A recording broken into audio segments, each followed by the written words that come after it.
വിദ്യാഭ്യാസ മന്ത്രി പ്രഖ്യാപിച്ച സ്കൂൾ ഭക്ഷണ മെനു കണ്ട് തലയിൽ കൈവയ്ക്കുകയാണ് പാവപ്പെട്ട സ്കൂൾ പാചക തൊഴിലാളികൾ.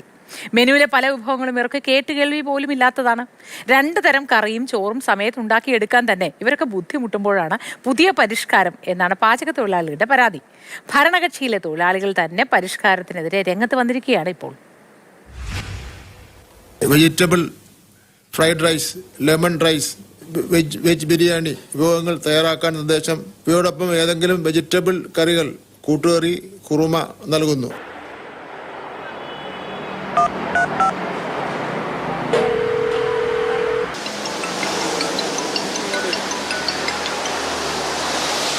ചേച്ചി അമ്പിളി എന്താണ് സ്കൂളിലെ വിശേഷം എന്ന് അറിയാൻ വേണ്ടി വിളിച്ചതാണ്. നമ്മുടെ പുതിയ മെനു വന്നില്ലേ, ആ മെനുവിൽ പറഞ്ഞിരിക്കുന്ന സാധനങ്ങളുടെ പേര് എന്നിട്ടാ ഫ്രൈഡ് റൈസ്, എഗ് ബിരിയാണി, വെണ്ടയ്ക്ക മപ്പാസ്, പിന്നെ പറഞ്ഞിരിക്കുന്നത് വിവിധ തരം പായസങ്ങൾ, ക്യാരറ്റ് ഉൾപ്പെടെയുള്ള വിവിധ തരം പായസം പറഞ്ഞിട്ടുണ്ട്. ഇതിപ്പോൾ എങ്ങനെ നമ്മളിത് മുന്നോട്ട് പോകും? നമുക്കൊരു കാര്യം ചെയ്യാം, നമുക്കൊന്ന് നേരിട്ടൊന്ന് കണ്ടാലോ? നമ്മളെന്തോരം കഷ്ടപ്പെടുന്നറിയോ നിശയുടെ സ്കൂളില് എങ്ങനെയാണ്? എന്റെ പൊന്നോ, എന്തുവാണ് ചേച്ചി ആ മെനു ഒക്കെ കാണിക്കുന്നത്? മന്ത്രി എന്ത് മെനു പറയുന്നേ? ചക്കക്കുരു തോരൻ, മുരിങ്ങയില തോരൻ, വെണ്ടയ്ക്ക, ശരി എന്ത് സാധനങ്ങളായി പറയുന്നത്? പപ്പാസ്, പപ്പാസ്, ഇലയുടെ അടയും കോഴിക്കട്ട, അതുപോലെ റാഗി ബോള്. ഈ മെനു കൂട്ടുമ്പോ നമ്മള് തൊഴിലാളികളെ ഒന്ന് വിളിച്ചന്വേഷിക്കണ്ടേ?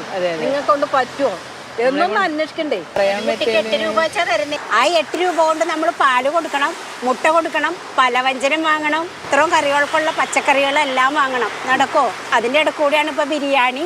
അധ്യാപകരാണെങ്കിൽ കഴിഞ്ഞ വർഷം ലോൺ എടുത്തൊരു അധ്യാപകന്റെ കഥ നമുക്കറിയാം. ഇപ്പൊ 500-ന് താഴെയാണെങ്കിൽ ഒരാളെ പാടുള്ളൂ എന്നാണ് പറയണേ. ഈ ഒരാളെ കൊണ്ട് ഇതൊക്കെ നടക്കുമോ? ഇതെല്ലാം 12:30 മുമ്പ് വേണം. പിന്നെ നമ്മളുടെ കയ്യിൽ നിന്ന് പൈസ കൊടുത്താണ് നമ്മൾ കൂടെ ആളെ വെക്കണത്. രാവിലെ തുടങ്ങി വൈകുന്നേരം വരെ പണിയെടുത്താൽ ഒരാൾക്ക് 300 രൂപ കിട്ടുള്ളൂ, 2 ആള് ചെയ്യുകയാണെന്നുണ്ടെങ്കിൽ തന്നെ. നമ്മൾക്കും ജീവിക്കണ്ടേ? നമ്മുടെ കുടുംബത്തിൽ ഒരാൾ മരിച്ചെന്ന് പറഞ്ഞാൽ പോലും നമുക്ക് ലീവ് എടുക്കാൻ നിവർത്തിയില്ല. നമ്മൾ തമിഴ്നാട് മോഡല് നമുക്കറിയാം. 500 കുട്ടികൾക്ക് 3 തൊഴിലാളിനെ വെച്ച് നിൽക്കുകയാണ്. അവർ സർക്കാർ ജീവനക്കാരാണ്. അവിടെ അവർക്ക് ESA, ഗ്രാറ്റുവിറ്റി, എല്ലാ ആനുകൂല്യങ്ങളോടു കൂടിയാണ് തമിഴ്നാട് സർക്കാർ അവരെ സംരക്ഷിക്കുന്നുണ്ട്. കാര്യങ്ങളൊക്കെ പരിഹാരമായ തുടങ്ങിയ എല്ലാ സ്കൂളുകളിലും തുടങ്ങിയ പുതിയ മെനു ഇല്ല അല്ലേ? അല്ല, ഇതിലുണ്ടായ പ്രശ്നം എന്താണെന്ന് വെച്ച് കഴിഞ്ഞാലേ, ഇതിൽ ഈ പുതിയ മെനു നിർദ്ദേശിക്കാൻ വേണ്ടിയിട്ട് സർക്കാർ ഒരു സമിതിനെ വെച്ചിരുന്നു. ആ സമിതി കുട്ടികളുടെ നല്ല കാര്യത്തിന് വേണ്ടിയിട്ടൊരു നല്ല മെനുവാണ് വെച്ചിരിക്കുന്നത്. പക്ഷെ സർക്കാർ ചെയ്യാതെ പോയത് എന്താണെന്ന് വെച്ചാൽ അതിനൊരു തയ്യാറെടുപ്പ് നടത്തിയില്ല. ഇത് അതിനു വേണ്ടിയുള്ളൊരു ഭൗതിക സാഹചര്യങ്ങൾ ഒരുക്കാന്ന് പറയില്ലേ, ഇതിൽ ഏറ്റവും കൂടുതൽ ഇത് ചെയ്യുന്ന നമ്മളെക്കുറിച്ച് തീരെ പരിഗണിച്ചില്ല.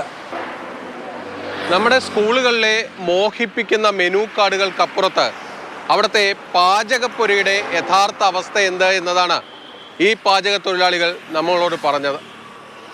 ക്യാമറമാൻ നിഖിൽ ജോസഫിനൊപ്പം ബിനിൽ, മാതൃഭൂമി ന്യൂസ്, കൊച്ചി.